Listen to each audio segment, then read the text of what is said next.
Good morning, everyone. Welcome to episode 40, which is hard to believe. And it's a big one because today we are celebrating the first day of SF History Days, which is now itself in its 10th year. And with us to do that is Academy Head Librarian Rebekah Kim. Hi, Rebekah. Hi. And Academy Research Collections Registrar Lindsay Palaima. Hey, Lindsay. Hey. Thank you both so much for being here. And you are recognizable to loyal Breakfast Club watchers as both having done two wildly popular episodes. Rebekah did a virtual tour of our library collections, and Lindsay did a, not virtual, but still kind of a tour of just amazing registrar-related, collections-related history, which is super cool. And I'll drop a link to both of those in comments later. So before we get going in earnest, I wanted to just say that SF History Days, I did a little digging into or just looked up their program schedule for 2020, and I was super impressed. It's really, really stacked with amazing virtual programs from like the people and organizations that make San Francisco so special. So I'm going to actually go ahead and drop a link to that whole program in comments and chat now, because whether you live in the San Francisco or the Bay Area or not, there is so much there to get into. So I really encourage you to check it out. But now let's get into this program. And I'm wondering, Rebekah, can you tell us what viewers can expect today? Yeah, I can chat I'm Rebekah, I'm the head librarian, and I'm gonna chat about a little bit about the Academy history and our trek through the city, because we haven't always been here in the park. And then Lindsay is gonna take on talking about the history of Africa Hall and North America Hall, and talk about Leslie Simson, who's the benefactor of Africa Hall, and a little bit about Tule Elk too. That's part of North America Hall. So you'll have some interesting insight to these public spaces. And then at the very end, Lindsay and I will be sharing some specimen spotlights from our other collections. So chock full of fun, I think, is what I'm gonna say. I think so too. And I understand that several of the collections managers who contributed specimens to talk about today are actually in a conference at the moment, so we can say whatever we want about them. We go off script. Yeah, get ready.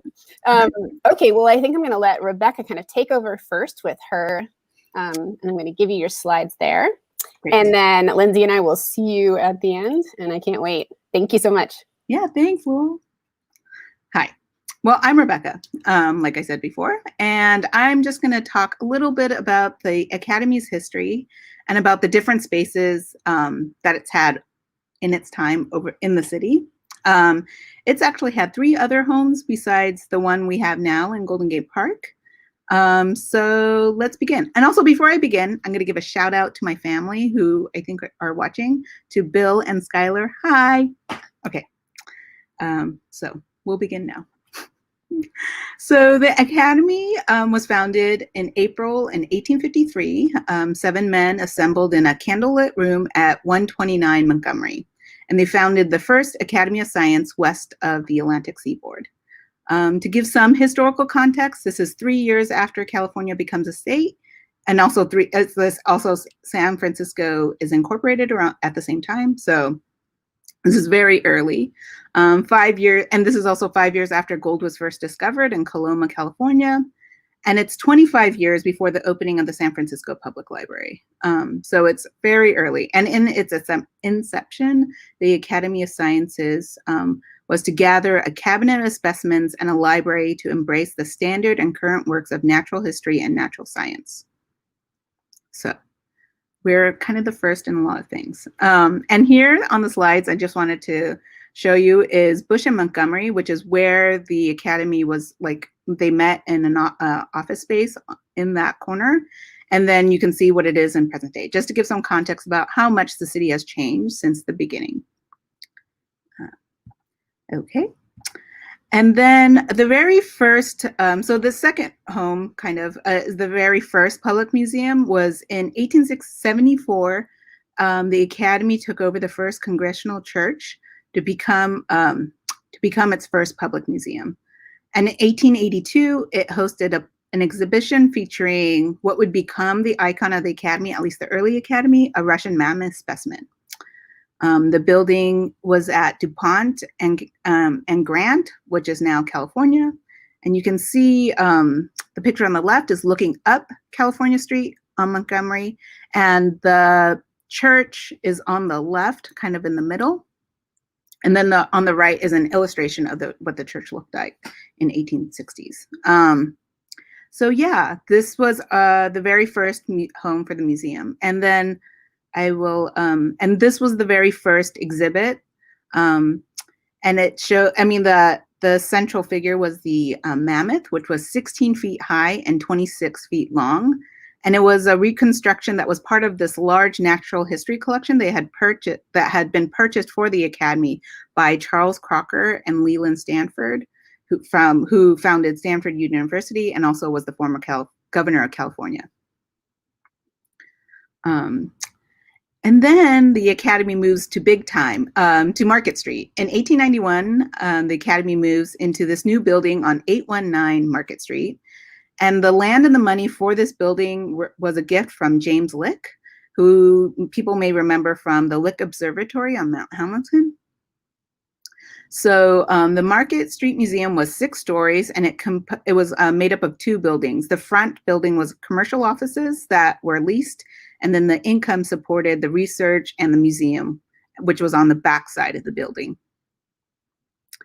Okay, so on the left, you can see the laying of the cornerstone, and on the right is the front facade of the Market Street location.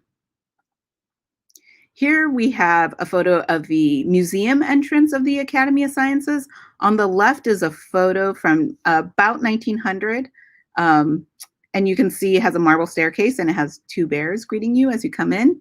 And on the right is an illustration that was made for a magazine called the Californian Illustrated Magazine that was published in 1893. But also it shows you the same marble staircase with the arch and Academy of Sciences. So it was pretty grand looking. And then the next is this view of the sort of courtyard atrium. So the upper floors of the museum side of the building, or the back side, was devoted to the library, curators' rooms, research collections. And so you can kind of see looking down. And on the right is the herbarium from 1893. So I actually just went down a rabbit hole and found these photos recently, and they are amazing. It's amazing to see photos of this early. Okay, and then here's the central court, which is sort of the main floor of the museum. And you can see the on the left is the Russian mammoth. It was cleaned, restored, and put on full display.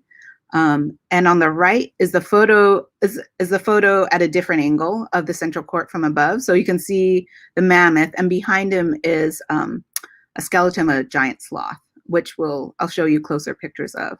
So it's and it had like skylights on the top, so it was pretty bright and a beautiful space.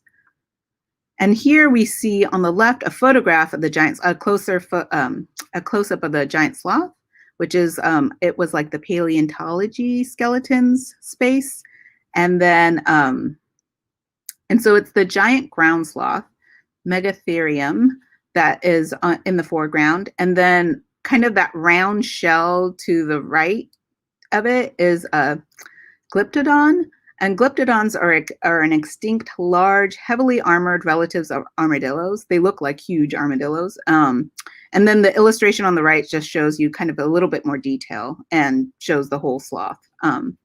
So yeah, it was kind of an amazing space. And on the they had a lot of cases with skeletons, and here on one of the upper floors on the left is a collection of skeletons, of animal skeletons they had on display. And then on the right is an illustration of the minerals that were on display on the lower levels. So kind of like we kind of have some of that still going on today. And then the next is bears. Apparently we love bears. And on some of the upper floors have these exhibits of bears. They may have moved around because some of them look like the ones that were in the entrance in the earlier photos. And apparently you were allowed to get very close. So you can see the image on the right is a gentleman very close to the stuffed bear. And then in 1906, a major event happens, which is the 1906 San Francisco earthquake and fire. At 5 o'clock in the morning, there was an earthquake of an estimated magnitude of 7.9. And this is the photo of the ruins of San Francisco, and Nob Hill is in the foreground. And this is taken at a 1,500 feet elevation from an airship in May, so like about a month after the earthquake. And so this was devastating. The earthquake was devastating, and the fire then just kind of went through the city and just destroyed whatever wasn't, whatever remained. So for the Academy, this was extremely destructive. You can see on the left, I mean, both of these photos are photos of the buildings from different angles on Market Street, but you can see on the right, there's like the archway is the museum entrance.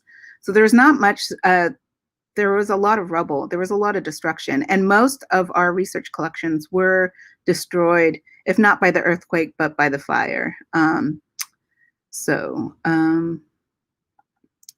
then these are the interior shots of the Academy. On the left is the central court, so where the mammoth had used to be on display. And on the right are the pillars, and it looks like it's maybe the basement space. So most of the collections were destroyed. There were a few things saved. Our early documentation was saved by the librarian and some staff, and then Alice Eastwood is most famously known for saving type specimens from the botany collection. And she had, like, looking at these pictures, I have no idea how she got to the herbarium, but she somehow scaled the floors to get to the specimens and save them at the cost of her own personal belongings. But fortuitously, the Academy had sent out an expedition to the Galapagos in 1905, and it was a year-long expedition. So they were still out by the Galapagos when the earthquake and fire hit. And the expedition was led by Raoul Beck. And it was a grueling trip, but it was worth it because, one, it sort of reseeded our collections and put the Academy back on its feet. The expedition left in June 1905 and returned Thanksgiving Day 1906. And they returned with about 76,000 items, which included birds, tortoises, insects, reptiles, snails, marine mammals, and rocks. And then so to prevent future loss from a fire and earthquake, the Academy decided to move to Golden Gate Park. They felt like if they moved to the park, even if there was another earthquake, there wouldn't be a fire that made it out that far. And so they it could be somewhat protected. So where the Academy sits now is where this, and so the infrastructure for moving to the park was created by having this California Midwinter International Exposition in 1894, which was held in Golden Gate Park and in Music Concourse, where we sit now. And it had about 120 structures. It was like a World's Fair, and there were more than 2 million people that visited. The Fine Arts building for the fair was renamed the Memorial Museum in 1895, and that picture is on the right, and it eventually becomes the De Young Museum. And then the Academy sits on the location that was the Mechanical Arts Building, which is the photo on the left.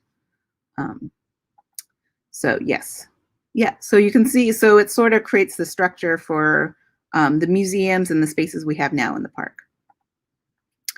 The very first building, so in 1910, actually, well, this is the very first building, North America Hall. But in 1910, before it gets built, San Francisco voters amend the city charter to permit the Academy to construct a free public museum in the park. And then North America Hall was constructed in 1915. And then I'll show a picture in the next slide. You can see over time, the Academy builds more buildings to expand the space. And the North America Hall, which Lindsay's going to talk about, will house dioramas showcasing birds and mammals in their natural habitats. And it was the first large museum hall dedicated to such exhibits. So here, I like this image. I mean, it's not the greatest picture, but it's great because it has, it lays out how the old Academy footprint and the various buildings that were built and the courtyard in the middle. So over time, you can see that after North America Hall in 1923, the Steinhart Aquarium is built. And then in 1934, Simson African Hall. In 1951, the Morrison Planetarium. In 1959, the Maillard Library. In 1969, Cowell Hall. And in 1975, Wattis Hall and the Myrrh Fish Roundabout. So I'm just going to talk about like the two major structures that were built next, which is the Steinhart Aquarium, which opened in September 29th, 1923. And it included 3 outdoor pools, which held sea lions, seals, and river otters over the years. And the aquarium was built by 2 brothers, Sigmund and Ignaz Steinharts. They were 2 businessmen who got rich during the gold rush. And when Sigmund died, he left his estate to his brother, Ignaz, to establish a public aquarium in San Francisco. And so Ignaz Steinhart decided that the aquarium should be located in Golden Gate Park and managed by the Academy, with the maintenance and operations funded by the city. And so that's what we have today. And on the left, you can see the picture of opening day in Steinhart. And then on the right, you can see these hallways, the interior and the hallway in the aquarium. The next, another major structure that was built afterwards is the Morrison Planetarium, which opened on November 8th, 1952. The Academy had been talking about a planetarium since the late 1920s, but after World War II in 1947, the Academy started to raise money for a planetarium. Funds were generously donated by Alexander F. Morrison, May Treat Morrison, Edward Hofield, and many other benefactors to create San Francisco's very first planetarium. And also the public contributed. So local school children pooled their allowances and raised $10,000, which is really astonishing. And then after the war, a fun fact, so you can see the building of the planetarium on the left, and on the right is the planetarium star projector. And so a fun kind of interesting fact is after the war, the only manufacturer of planetarium projectors lay in Soviet hands. And so the Academy decided to build their own projector from scratch using expertise developed in the wartime optics shop that had operated during the war. And you'll hear more about this from Lindsay when she gives her talk. So it was to become the very first star projector built in the United States. And then I'm kind of done with our history, and I was just going to talk a little bit about fun historical facts, or maybe fun history trivia. And I wanted to talk about some movies that had been filmed in the Academy.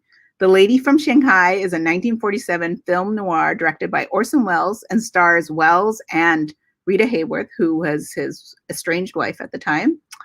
And the movie itself received mixed reviews, but it's grown in stature over the years. And it is, in 2018, it was selected for the United States National Film Registry as being culturally, historically, and aesthetically significant.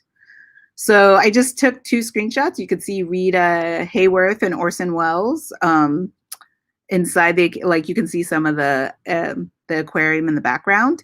And then on the right is another screenshot of the aquarium where you can clearly see the aquarium. It's just interesting. I have not actually watched the whole movie, but I plan to. And then the other, we're going to go on the opposite ends of the spectrum in regards to film quality. The other movie that was filmed here in the Academy is Howard the Duck, which is a 1986 science fiction film starring Leah Thompson, Jeffrey Jones, and Tim Robbins. Upon its release, the film was a critical and commercial failure, and it was criticized for humor, performance, inconsistent tone, and the appearance of the title character. It has been considered one of the worst films of all time and was nominated for 7 Razzie Awards, winning 4 of them. And it made about $15 million domestically, and it had cost about $37 million to make. So it makes it also a box office bomb. But you can see on the left is a photograph an Academy photographer took of the behind the scenes of Howard the Duck, the filming. And then on the right, you can see them walking into the museum. And I don't really remember Howard the Duck that well, but there is a scientist that played by Tim Robbins. His name is Phil Blumbert. And so I think the Academy is the backdrop for the scientific institution that he works at. And rumor has it that this scene here was filmed in front of the herpetology collection room, or near adjacent to the herpetology collection room. So, but I haven't found out for sure. But yes, here's another scene, and you can see it's filmed inside the Academy. Another interesting thing, and I know we're going to do specimen spotlights, but I wanted to talk about a specimen we have, but that also has deep historical significance, which is Monarch, the last California grizzly. He is a specimen that is in our O&M collection, but we also have historical materials related to him in our archives and library. So Monarch was one of the last California grizzlies, which are now extinct. And he began as an 1889 publicity stunt by William Randolph Hearst, who was the newspaper magnate. He's named after the Hearst newspaper tagline, Monarch of the Dailies. And he was 1,100 pounds. And then, and once he was captured, he lived in captivity. So he lived for 22 years in captivity, on display for thousands of people at Woodward Gardens, Golden Gate Park, and the San Francisco Zoo. And so these are two photos of him at Golden Gate Park. After his death in 1911, he was mounted and put on display at the DeYoung Museum when they used to have natural history exhibits. And then he eventually made his way to the California Academy of Sciences in the 1950s. His bones are actually at UC Berkeley's Museum of Vertebrate Zoology and in their collection. So on left, you can see there's a display of Monarch with the California state flag and a sign that says Last California Grizzly from the 1950s. And on the right is kind of my personal favorite photo of him. It's a picture with the mammalogy curator during the 50s, Dr. Robert Orr, standing with Monarch in the park. It kind of looks like a big fluffy dog. And then the other thing that Monarch is known for is he is the model for the California state flag. So the bear flag was adopted in 1911 in California, but it wasn't until 1953 that the flag was standardized. So the image of the bear sort of varied depending on the manufacturer. And so in 1953, the state standardized the base image, and it was based on Monarch. So you can see the sketch on the left, and then you can see on the right, this was a display at the Academy showing how the flag looks. So yeah, so fun facts. And I think I'm all done with my fun facts, and I think I'm going to pass it on to Lindsay. So thank you. Those were pretty fun, Rebekah. Thanks. And I had no idea that glyptodons existed, so that was a big deal. But also, I was just thinking as you showed it, like for a lot of us, walking into natural history museums today is still just like overwhelmingly, you just get knocked out by how incredible they are. But those early photos you showed of people going when they're, you know, walking in to see a Russian mammoth or a giant ground sloth, like it just must have blown people's mind. It must have been incredible, a different experience, I guess. Yeah. And also like so much was so brand new. I think there was like, I was reading this magazine article from the late 1800s and it was talking about like a platypus, but they didn't even have the term for it. They were just talking about like this crazy animal that is fur and lays eggs and lives in this crazy island. Yeah, it's incredible. And I brought Lindsay back with no warning. Sorry, Lindsay. Hey. And I wanted to just tell viewers too, I should have mentioned this at the beginning, but you are welcome to ask questions at any time for our speakers. Ask them in the chat box on YouTube or the comment section on Facebook. And Lindsay, let me go ahead and give you your slides. And then Rebekah and I will get out of here and see you in a little bit. Well, I just first want to start to say thank you to San Francisco History Days. This is usually an event that's held in person at the SF Mint. So for obvious reasons of COVID, it did not happen downtown. I just want to give a special shout out to Nicole Meldahl for reaching out to Rebekah Kim and I to do this talk. We're pretty excited. Rebekah and I bond daily over our love of Academy history, so it's pretty rad that we get to share it with everyone today. So just a quick introduction. My name's Lindsay Palaima, and I'm the Research Collections Registrar at the Academy. What is a registrar? Short answer is I just track the non-living collection. So, and then specifically the collections that we're putting out onto the public floor. I spent over 5 years in the exhibits department, and I was absolutely delighted this week when I came upon this image of the exhibits department in the late 1930s, early 1940s.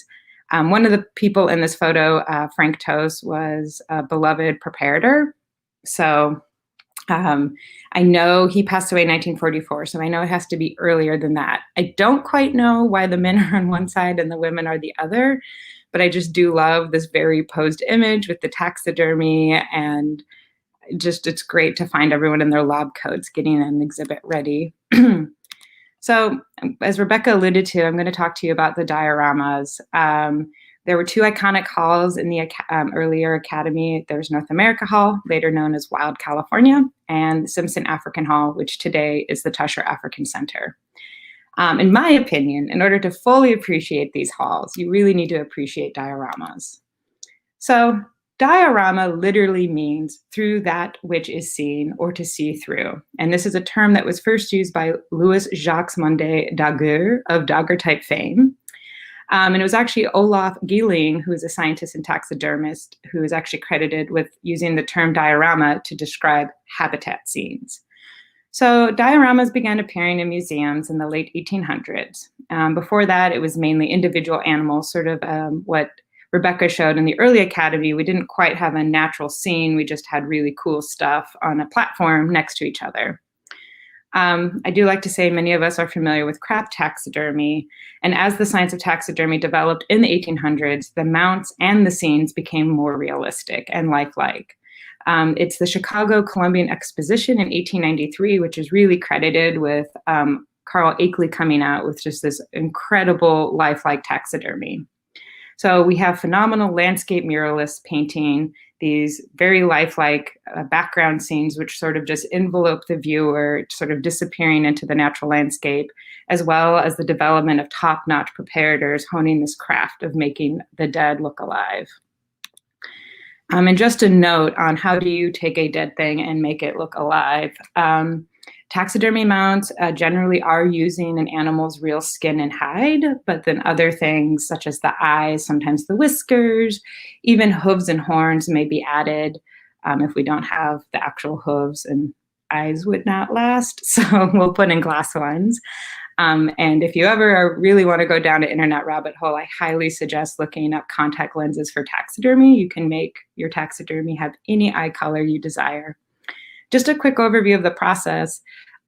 You first, when the animal has expired, you're going to take really fine measurements of it in the field, or if it's already at the Academy, the carcass there. And then you're going to sculpt the animal out of clay. And what's really important here is you want to model each contour and muscle of the animal. Then you create a plaster cast of the clay model, and you're going to create a mold. And then we make a mannequin. So the mannequin's super light and it's easy to work with, and we're able to actually stretch the original hide of the animal onto the mold.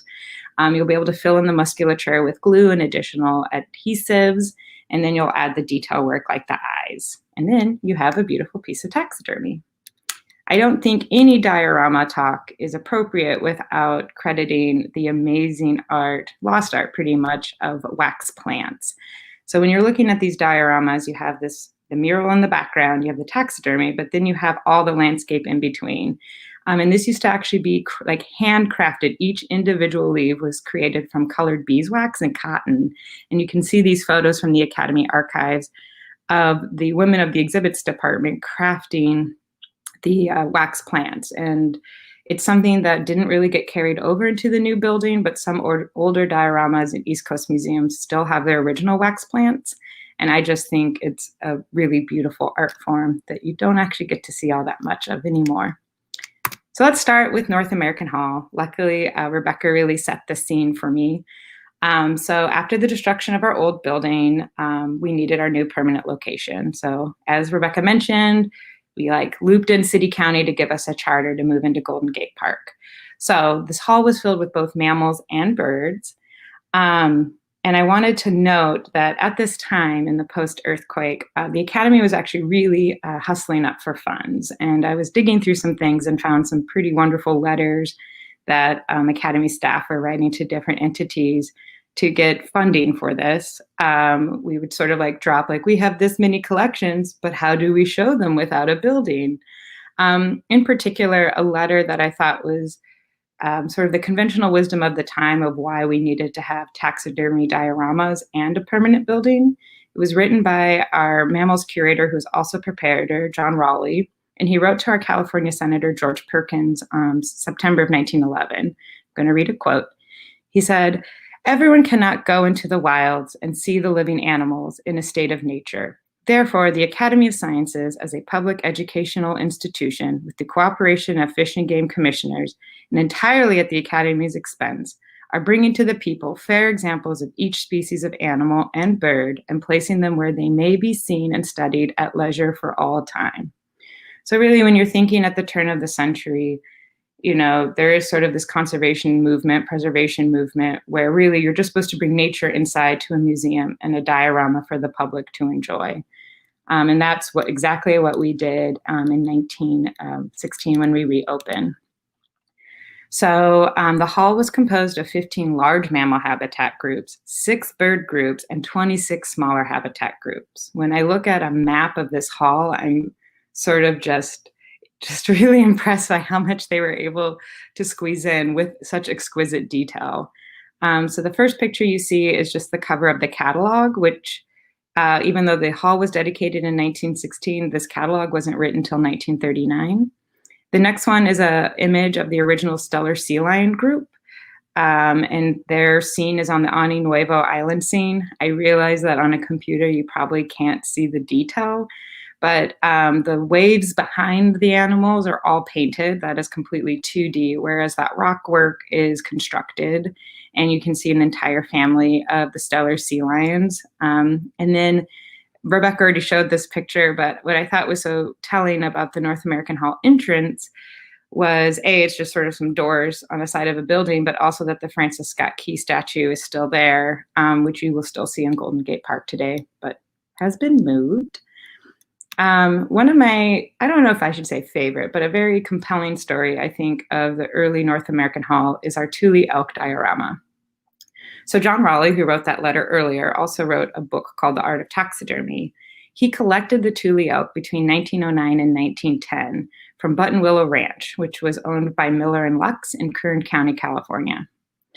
As noted, he wrote to the president of the Academy in 1913 that the elk were all ready to be installed, but we just didn't have a building yet.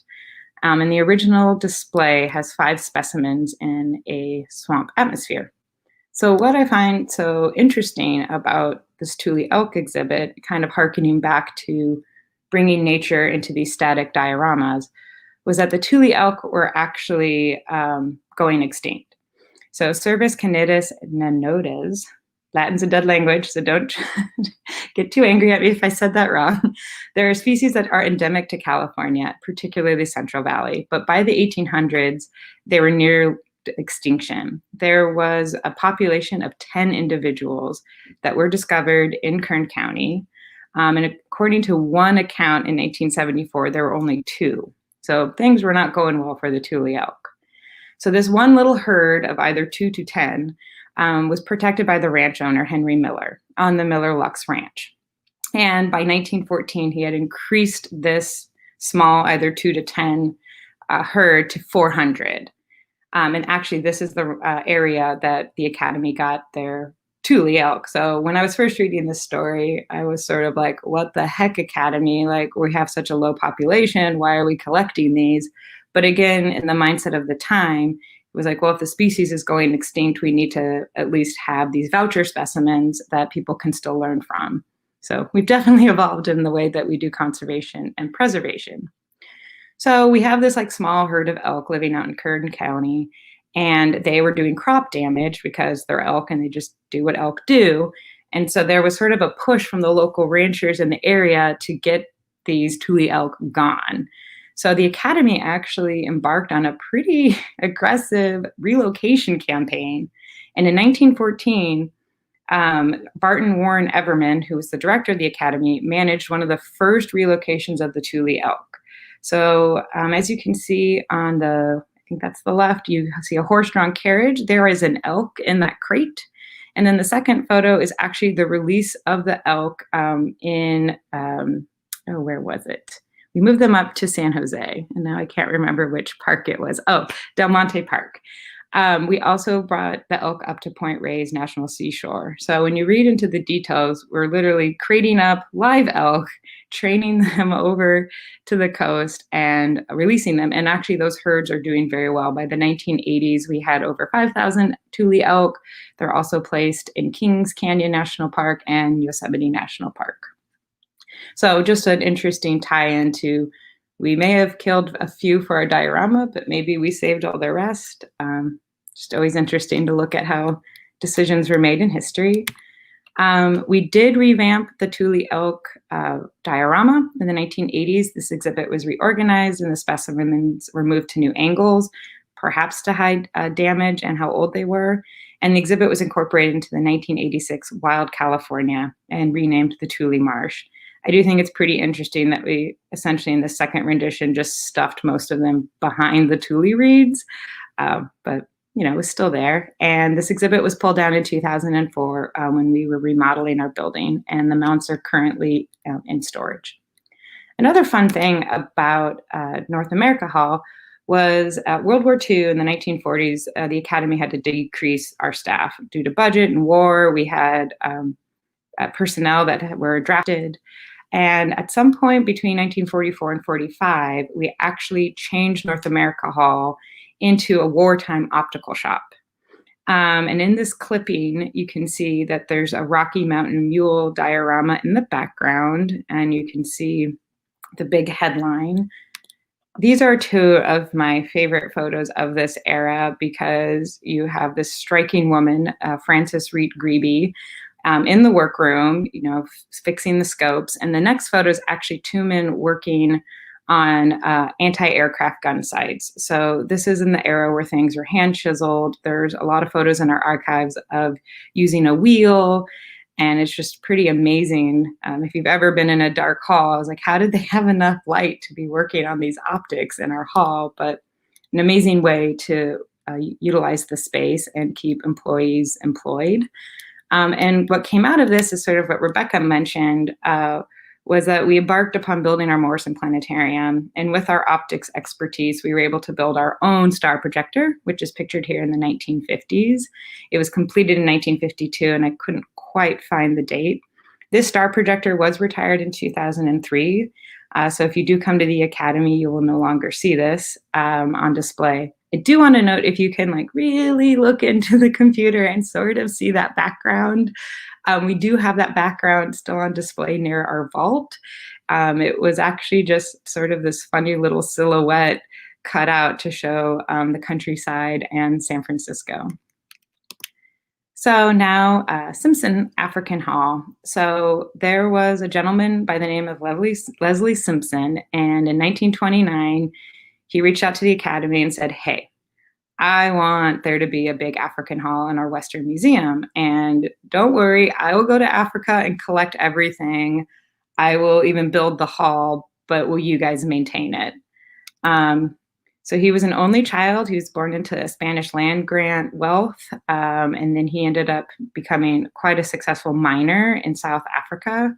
He learned taxidermy at a young age, and it was pretty interesting. He also apparently would enter his dogs into dog shows. There's paper clippings in Oakland papers about his dog show days. And he made a lot of money as a geologist. So this was his pet project. He wanted to go. Can't quite tell if he just really wanted to get the permits to go big game hunting, or if he really did want San Franciscans to have African Hall. Regardless, this hall was completed in 1934. Frank Tost, who you saw a little earlier, and his son, Cecil Tost, did majority of the taxidermy, which was quite a labor over a 4-year period. Mounting began, I think, in 1931, and the hall opened December 34, and it included 24 dioramas. And the watering hole in that middle photo, you can kind of see it. It's to the far right, completely enclosed. It was said at the time to be the largest assemblage of mounted animals in the United States.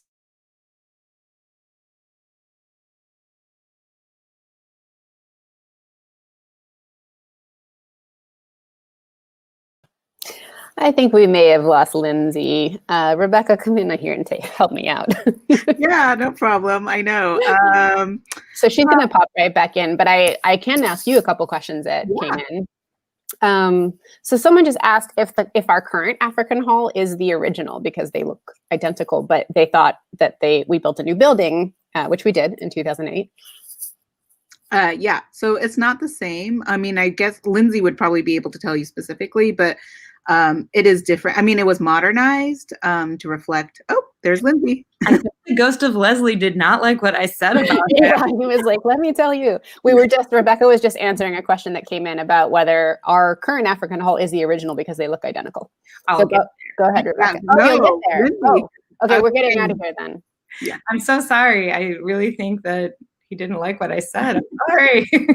Why don't you go ahead and reconnect your slides, and we will. That's what I need to do. I was like, just a little bit. Well, what Rebekah can speak to in the meantime is, so we'll save that African hall question. Rebekah, I know this is tough to answer because museums are so hard pressed. Like, digitization is such a need and such a thing that is hard to get done, both in terms of the money and the bandwidth or the people. But is there a place, Henry asks, online where the public can see all of these images? Yeah, there's not a place publicly that you can see these online, unfortunately.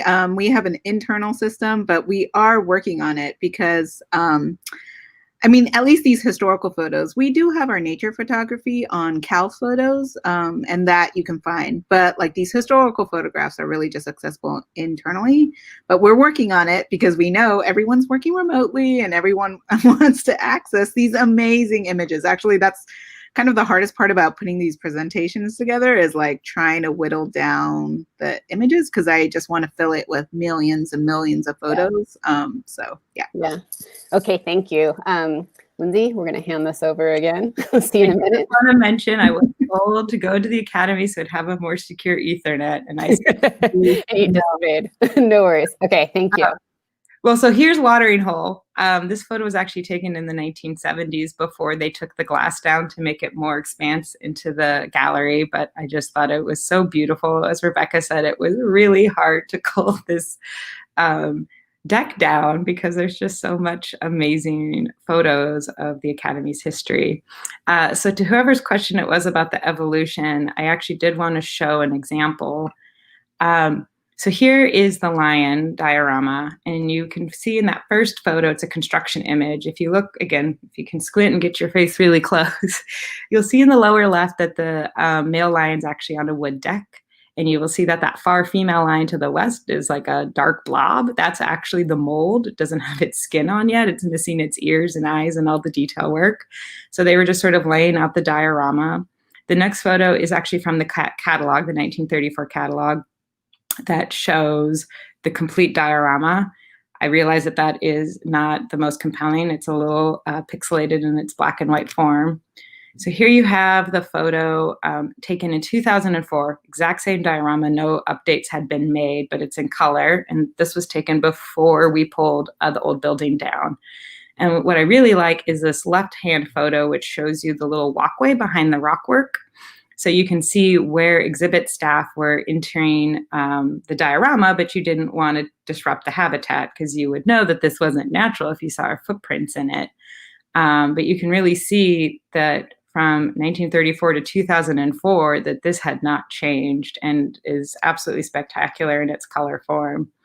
African Hall, we were lucky that it got funded for a new building, and so we were able to bring back most of the dioramas. And so here's the lion diorama today. It was taken in 2016. Fortunately, the glass is on it, so you're picking up a little bit of glare, but you can see the mounts are still in great condition. We did a little changes to the habitat, and we did, instead of it sort of being a fiery sunrise, sunset scene. It's sort of midday now.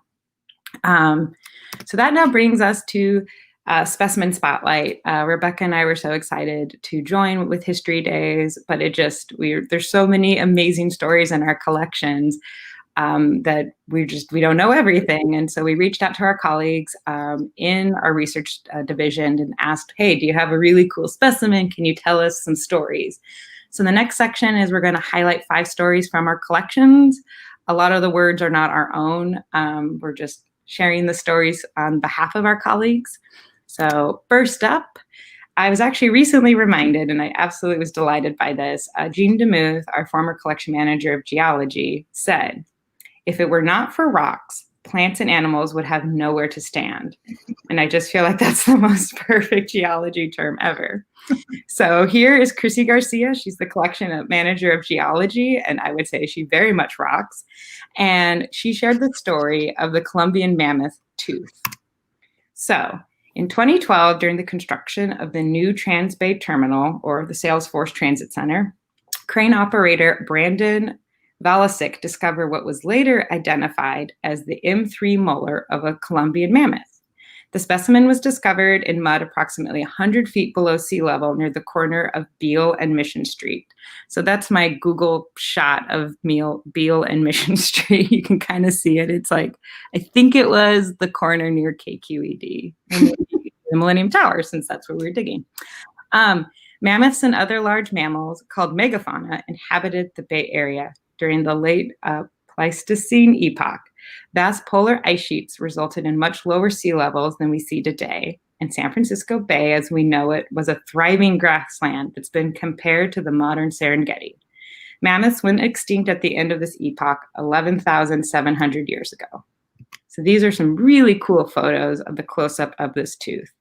So this tooth, which is Cast Geology 72228, is fairly well preserved in the mud it was found in. However, it is a bit brittle and is a partial molar. Mammoths had 6 sets of 4 molars that they would use to graze on the grasses. In the 2 accompanying images, you'll see the extent of the root and the full molar, as well as the grinding surface. So yes, this came into the Academy on September 10th of 2012, and the donor was the Trans-Bay Joint Powers Authority. So if you're super into the Pleistocene, please check out this KQED video. I don't know how to share that link with you, but maybe drop it in later. Search. It will pop up. All right. Next, as Entomology, to quote from the sitcom Frasier, there he is, the man who floats like a Lepidoptera and stings like a Hymenoptera. This is Brittner, collection manager of Entomology, and he shared the story of the Xerces blue butterfly. Sorry, I made this presentation, part of it this morning, and you're seeing my 6 a.m. humor. It's pretty solid, Lindsay. Yeah, good. The original resident of the Western neighborhoods, WNP, is the Xerces blue, who lived in the coastal sand dunes of the Sunset District. This is actually believed to be the first American butterfly species to become extinct as a result of loss of habitat caused by urban development. The butterflies fed on vegetation that disappeared as the soil was disturbed. So this was last seen in the 1940s in GGNRA land, and it's characterized by having blue wings and white spots. So the Academy is one of 3 institutions that houses specimens. So the other 2 are at the Bonehart Museum at University of California, Davis, and Harvard Museum of Natural History. Now I'm going to pass it over to Rebekah to introduce our next 2 colleagues and their stories, but I am maintaining the slides, so advance apologies if something goes wrong. Yeah, I'll just scream next when I'm ready. So I'm going to talk about anthropology. Anthropology is the study of humanity, and Laura Eklund is our collection manager of anthropology, and she shared some examples of California pottery. Or shard. Sorry, that joke wasn't written in, so. So the territory currently delimited as the state of California has always been densely populated, yet few native Californians have the a tradition of pottery making. The Mojave from the dry southeast are one of those groups. Their pottery designs traditionally include a plethora of red lines and shapes, often with different designs on the inside and outside of a piece, as seen here. These pieces arrived at the Academy circa 1903 and survived the 1906 earthquake and fire. Note the bowl has been repaired. And so this is, I can say the item numbers, CAS 0252-0019 bowl, CAS 0252-0007 ladle, and a jar on the right. I'm gonna not torture everybody by talking about item numbers. Okay, I may butcher some names here, so sorry in advance. The Quechan are also from the southeast, have pottery traditions similar to their Mojave neighbors. Note the similar use of red lines and shapes. Figurines such as these are not a traditional pottery form. When the Transcontinental Railroad was complete, the Quechan took their traditional pottery techniques and designs and developed this form for the tourist market, small figures being more portable than larger vessels. These figurines arrived at the Academy in 1899 and survived the 1906 earthquake and fire. They originally were dressed in traditional Quechan clothing of the period, including beaded earrings and necklace. The blue on their chest, if you can squint, are melted remains of the glass bead necklaces. So these are two items from our anthropology. It's really amazing. Actually, when I was reading this, I was like, I had no idea, but it's so cool, and they've been preserved so well. And it's actually apparently pronounced Cation. Cation. I was looking it up, and I yeah, no, I just Googled it because I wanted us to try. Thank you, Laurel. Thank you. So next up is invertebrates.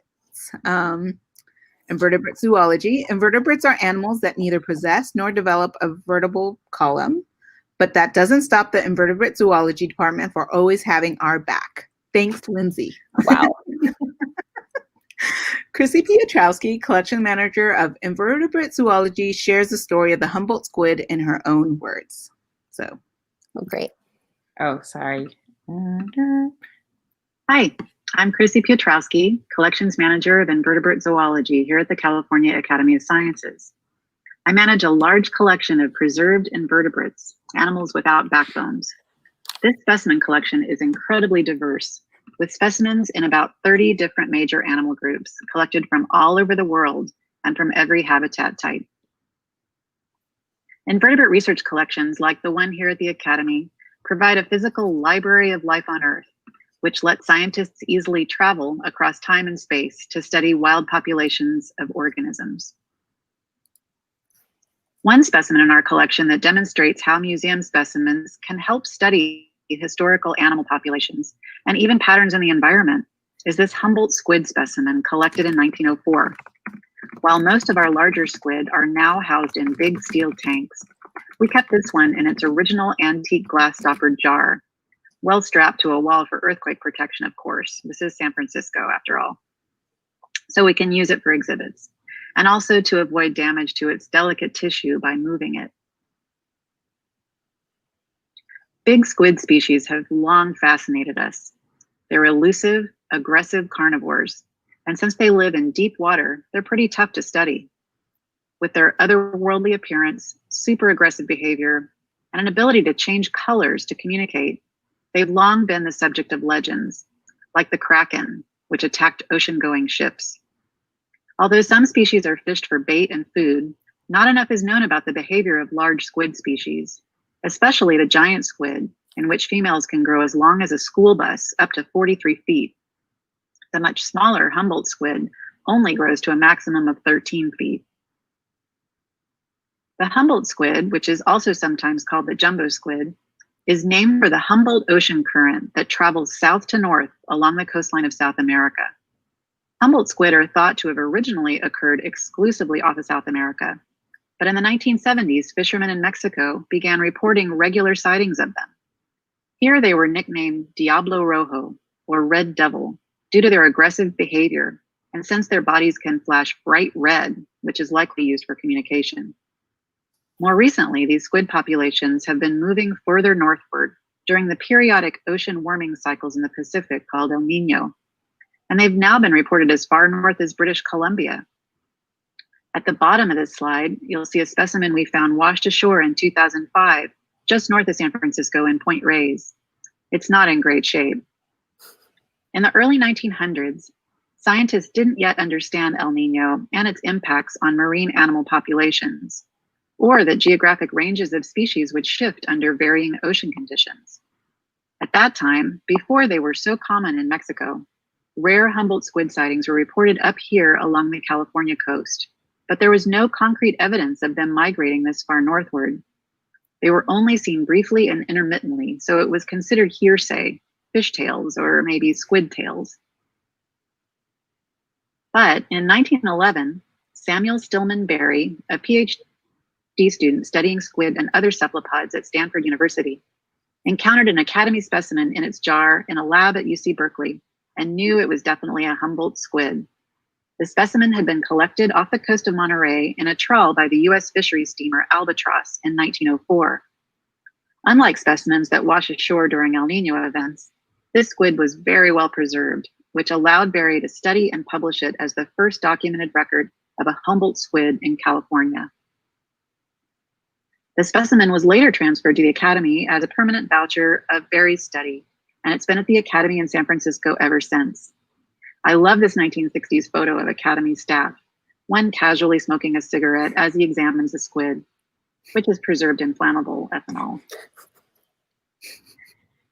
This map shows the global distribution of Academy Invertebrate Zoology specimens. Our specimen data and published data like Barry's using museum specimens help scientists to understand periodic migrations of southern species northward during short-term ocean warming cycles. Studying short-term animal adaptations to changing environments is becoming more critical as we're seeing what seem to be more long-term changes in species distributions as ocean conditions change along our coast.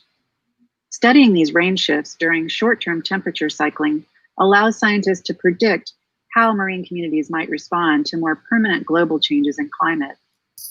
This is just one of the many ways museum collections and data are used to better understand our natural world. Happy San Francisco History Days, everyone. That's awesome. Big thanks to Chrissy for the excellent video. It was great. Okay, so our next story is from Emily, and I always say botany is always fern and full of fronds. So Emily Magnaghi is the collection manager of botany, and she shared a very mysterious story of a 1-pound bag of myrrh. So, forgive again the Latin, Comifera myrrha is in the Boraceaceae family and is one of the oldest medicinal plants. It grows naturally in North Africa and on the Arabian Peninsula.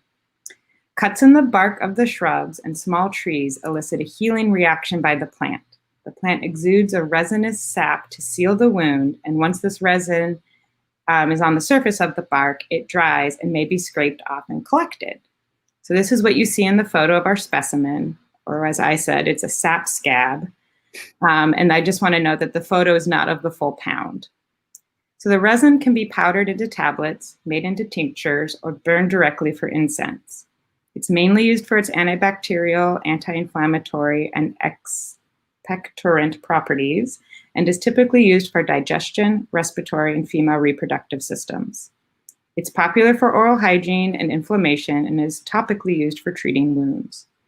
Additional uses include flavoring in foods, beverages, fragrance, and embalming by the ancient Egyptians. So what's so mysterious about this is, why does the Academy have this bag? So the tag that accompanies the specimen indicated that it was exhibited at the Panama Pacific International Exposition in 1915. In 1976, the Stanford University divested itself of their natural history collections, and they came to the Academy. And so the Academy Herbarium acquired the Dudley Herbarium, and the above tag shares the only clues that we have. So there's no herbarium specimen, so we kind of suspect that this was purchased because botanists would actually collect the plant. So Emily and I did some digging, and maybe the Stanford family who did travel in Egypt bought this. Young Leland was a collector of oddities, and this sort of would fit an oddity. When I was digging around the internet, I was trying to find where the pharmaceutical pavilion would have been, and I could only figure out that maybe this pound of myrrh was in the liberal arts building. Emily actually found a paper about the exhibits in the pharmacy pavilion, but it didn't mention resins. So all we can imagine right now is that a pile of myrrh delighted patrons at the fair, but we don't really know where it came from or why, but we're still delighting us. So, and I just found a photo of the horticultural building, which I don't think it would have been displayed in. So yeah, just credits. The only photo that wasn't Academy was the PPIE one, and that was there was no credit needed. It's open source. So thank you. Thank you too. That was incredible. And I can tell that you both are super passionate about history, because during each of your presentations, I could see the other one backstage nodding and smiling, and they're just whatever. Yeah, no, I learned so much from Lindsay. I mean, it was great. Yeah. And like, no matter how much you dig in, there's always so much more. There is. Yeah. Like John Raleigh, I didn't realize. I knew that he worked in exhibits, but he also was a security guard early on. Like, he had like different roles. So I like the fact that he was so pivotal in those in the dioramas is kind of really interesting. Yeah. We had a question about the dioramas from Alan, who was curious whether the 1989 earthquake did any damage to them. From my knowledge, it did damage our building, which is why we embarked on the renovation. But I don't think we had structural damage to the dioramas. I don't, of course, know that for a fact. Okay. But I think we probably had more damage from when we removed them from the exhibit, moved them to storage, moved them back into the building, and put them back on exhibit. Mm-hmm. Yeah, I can't remember that earthquake, but I think Bird Hall closes as a result. So there are like some, the Academy, when I showed that picture, there was like multiple buildings. So some of the buildings were impacted, but yeah. But I think the dioramas were still on display. So okay. And then Peter, I'm sorry, had a question specifically about the Tule Elk exhibit, and he was just curious if you know why it was removed. They made the decision when we tore down the old building not to bring back North America Hall. So, of course, as someone who's obsessed with dioramas, I feel like we really lost some diorama real estate by taking away Bird Hall and North America Hall. So we only rebuilt Simson African Hall. So we do have all the mounts still. Actually, one of the elk is over on display at the Oakland Museum. So they borrowed a whole elk family, but it's not the Tule elk. And oddly enough, John Raleigh went over to Oakland Museum and became the director after working at the wow. I feel like man got it right. Security guard, museum director. I would love to have another North America Hall or a California Hall. Yeah, I love them as well, and I think that maybe you know this for a fact, but with kind of limited real estate, I think that it sounds like there was a shift toward trying to talk about, more about living collections and stuff specific to California and needing more space for that. But I also, that's what's kind of wonderful about those really old natural history museums, where they just go for days. When we were talking earlier about the question about whether African Hall is still the original because it looks the same, particularly the ceiling.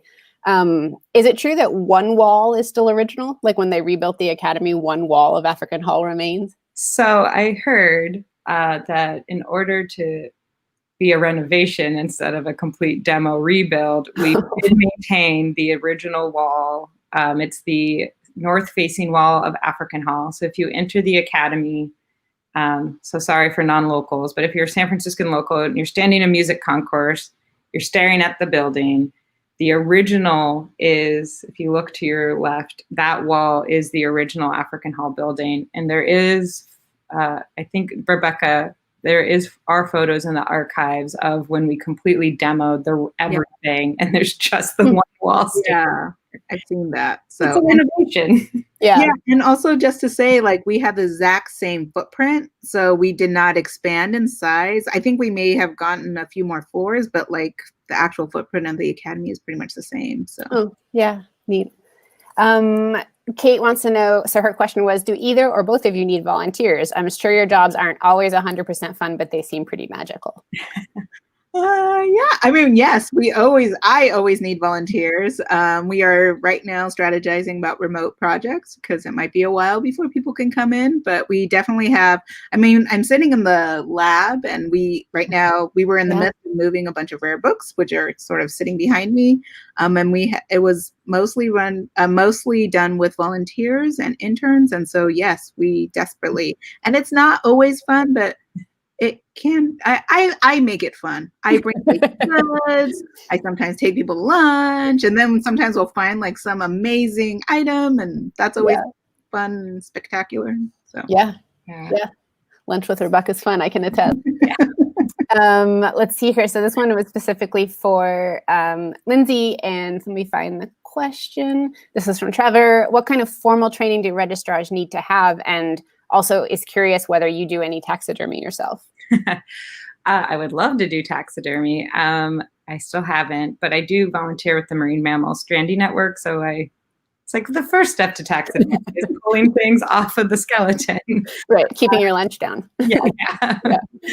And formal training, I think most museums have registrars, and most museums do often require higher degrees. I don't necessarily agree with that. I think experience is the best thing. But I did get my museum studies degree from San Francisco State University, and I did do a focus on collection management.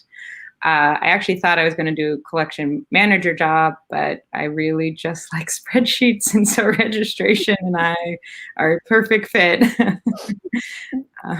That's kind of funny. You're really into clipboards and spreadsheets. It's the job for you. Yeah. Sometimes I see you doing stuff that doesn't involve either of those things. Peter was curious whether you know how the Academy staff initially learned enough optics to build the planetarium projector, or I guess just to do the optics job in general too. I'd have to look at my notes, but G. Dallas Hanna I think he was the geology curator, and he was super crafty and actually sort of very technical. He like built his own tools, I think, when he was as a surveyor. And so this is, he steps in and sort of manages the optical shop and helps build a star projector in the end. But it's his genius kind of. And then everyone else, I guess, maybe just doing what he said. Yeah. Okay. Let's see. Well, we had several defenders of Howard the Duck. I don't know. I'm not going to say anything other than it was an amazing movie because it was filmed at the Academy and inside the Academy, and I know there's going to be maybe a remake. So, ooh, let's sign up for that. And then I should acknowledge too that several people asked when the Academy is reopening, because seeing all of these things made people kind of long to go back, which we do too. And all I can really say about that is that we will have an announcement about it soon. So please stay tuned on our social channels. And I think with that, I'll let you go. You've given us, this is amazing. This was so much fun. Thank you so much. And again, check out the rest of the SF History Days offerings, because it truly is a pretty impressive lineup, no matter where in the world you are. I always kind of need to close with this, just because the need is real. With 6 months of closure, we, like a lot of institutions, really are struggling without that admission revenue. And so if you are in a position to give comfortably to support the Academy and its staff and its mission and its research, that would be wonderful. And any amount is incredibly helpful. We also would love to have new members right now. And members will be the first ones back in the Academy as we scale up reopening when that happens. So thanks. But if you can't, we don't care. Just keep watching our programs and interacting with us. And we love having you here virtually. And so, a final thank you to Lindsay and Rebekah. That was awesome. I want you back already. So I don't know, I'll figure out something to bug you about. Yeah, definitely. I always enjoy, it's getting better and better each time. And also, you are pretty suave out there. It was Laurel's birthday this week. So happy birthday, Laurel. Now if my credit card or Social Security gets stolen, it's completely your fault. I didn't say what day, but yes. Thank you. And thank you, viewers. 40 episodes is crazy. It doesn't just mark how long we've been dealing with these conditions collectively as a planet, but it also has been a real it's been a really cool experience and a chance for me also to have like more in-depth conversations with our scientists than I ever did before. So I'm personally grateful, and I'm just like, it's so cool to be talking to all the viewers every day or frequently. And I'm going to drop a list to the full lineup of 40 episodes of Breakfast Club that we have knocked out so far. Lots of collections tours in there and special stuff. So please check it out and come back next week when collections manager Mo Flannery, who did not contribute a specimen for this because she was trying to build the suspense, will be taking us. I pulled in Monarch, but yeah. Oh, you did. I'm sorry. Yeah, you did. But yeah. Not really. It wasn't really from. I mean, Mo didn't give me a script, so yeah, because she was just really trying to like get everybody extra pumped. So that is Tuesday, and we're going into the virtual tour of the Entomology collections, which should be really cool. So, yeah, thank you both so much. Thank you, viewers, so much, and we will see you next week. Take care. Bye. Bye.